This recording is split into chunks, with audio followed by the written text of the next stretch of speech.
Hola amigos, este es De Camino, programa 339.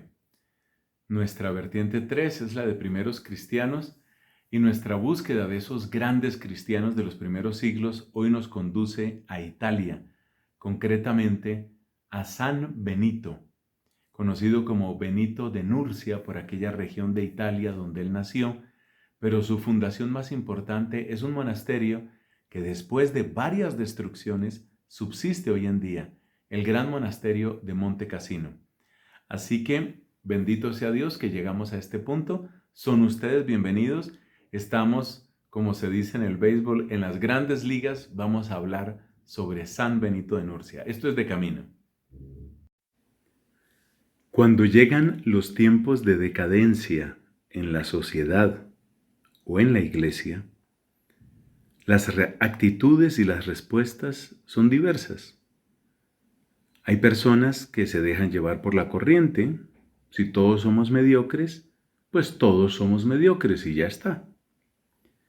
Hay otras personas que se llenan de amargura, de tristeza, como si se sintieran estafadas por la vida. Otras personas levantan su dedo índice acusando a todo el mundo. La ira se convierte en su lenguaje. Hay muchas respuestas. Algo absolutamente maravilloso del santo que recordamos hoy, San Benito de Nursia, es la manera como él respondió a un tiempo que no era nada fácil. El siglo V de nuestra era puede decirse que fue el siglo del colapso del Imperio Romano en Occidente, es decir, el Imperio Romano que tenía su capital en Roma, porque había una especie de nueva Roma en Constantinopla, fundada por el emperador Constantino a principios del siglo IV.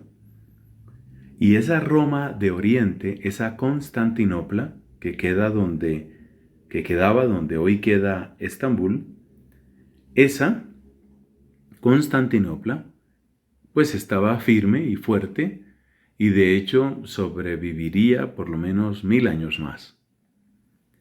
Pero en Occidente, es decir, el principio, lo que era el tronco fuerte del Imperio Romano, se deshacía a pedazos. Precisamente cuando hablamos de San Agustín, que murió en el año 430, comentábamos que a él le tocó ver el asedio, acoso y derribo de las fuerzas bárbaras que presionaban, destruyendo, a través del pillaje sobre todo, destruyendo lo que había sido el Imperio Romano. Y el imperio mismo carecía de los recursos interiores, de la fortaleza espiritual, de la fortaleza de ánimo también, para resistir estos ímpetus, estos ataques que venían desde fuera. Bueno, si ya eso sucedía a comienzos del siglo V, podemos imaginar lo que pasaba en el año 480, cuando nació San Benito, en la provincia de Nursia, allá en Italia, en lo que hoy es Italia. Benito era hijo de una familia acomodada y fue enviado por sus padres para estudiar en Roma. Por aquella época él tenía unos 18 años de edad cuando llegó a Roma. ¿Y qué sucedió? Pues sucedió que lo que encontró no le gustó nada. Llegando allá, se dio cuenta de la mediocridad, pero sobre todo se dio cuenta del poder de los vicios. Entonces podemos ir describiendo las etapas de Benito. Su primera infancia, pues la vamos a situar en Nursia. Después lo encontramos en Roma, en su juventud. Dura poco tiempo en Roma, de hecho no termina sus estudios en Roma. Le disgustaba el estilo de vida de muchos de sus compañeros de estudios, que vivían de manera disoluta, y él no quería caer en esos errores. Ya a esa edad quería agradar a Dios.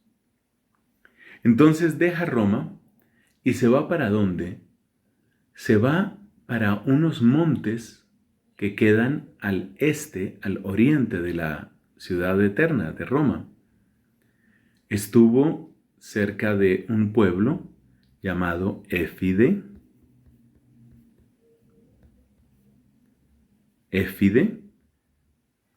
Allí estuvo junto con otros monjes, o mejor dicho, junto con algunos monjes ermitaños, conviviendo con ellos, y poco tiempo después se fue al Subiaco. Este periodo en el Subiaco es demasiado importante. Podemos decir que fue el periodo de su maduración espiritual. En el Subiaco, bueno, ¿qué era el Subiaco? Pues una región, obviamente, de Italia. Él vivía en una gruta, ahí estuvo completamente solo, llevando una vida de consagración a Dios a través de la oración, a través de la penitencia. Esa fue su gran escuela. El Subiaco fue su gran escuela.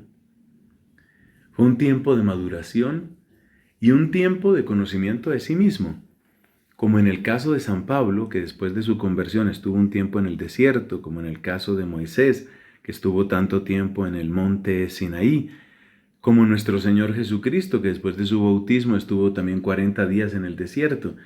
El desierto forma, y a veces la soledad es una gran oportunidad para conocerse a sí mismo.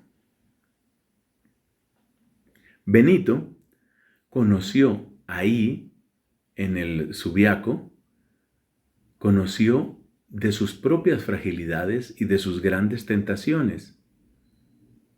Por ejemplo, ¿cuáles son esas tentaciones? Pues mira, una tentación que fácilmente nos puede acechar es la de ponernos a nosotros en primer lugar. Lo vamos a llamar la autoafirmación. Primero yo, primero lo que a mí me gusta, primero lo que a mí me interesa, primero lo que a mí me conviene, primero yo. Luego otra tentación, la tentación de la sensualidad en sus diversas expresiones. Muchas veces esa inclinación, ese llamado a darse gusto, la sensualidad. Y luego la tentación de la ira y también de la venganza.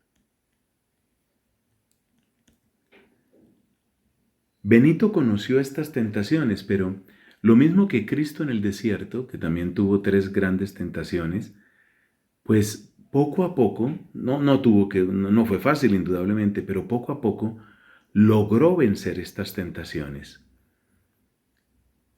La experiencia que él ganó sobre lo que es el combate espiritual y el conocimiento que adquirió sobre tantas artimañas que tiene el demonio para atacarnos, este es un conocimiento, esta es una formación absolutamente preciosa. ¿Y qué pasó después? Después de estar esos años en el Subiaco y después de encontrar paz para su alma, empezó a ser artífice de paz a su alrededor. De hecho, el lema de los benedictinos es la palabra pax. Es la paz. La paz que solo puede venir cuando Cristo ha llegado a reinar adentro de nosotros, cuando Él realmente tiene su lugar en nuestro corazón.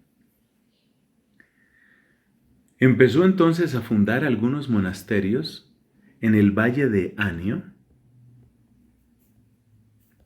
Fue, digamos así, su primera experiencia como padre espiritual, como abad.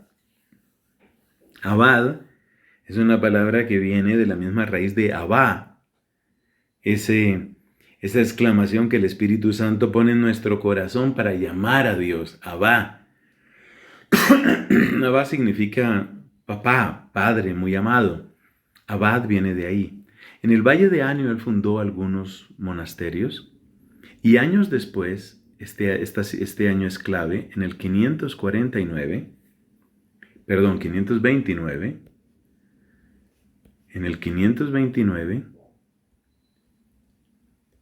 va a Monte Cassino. Este es el lugar de la gran fundación, el monasterio más conocido, el monasterio más famoso y más representativo de la espiritualidad de San Benito. Ese monasterio de Monte Cassino estaba regido por una regla, y esa regla, pues es la regla que conocemos como regla de San Benito. La regla de San Benito es un clásico de la espiritualidad cristiana.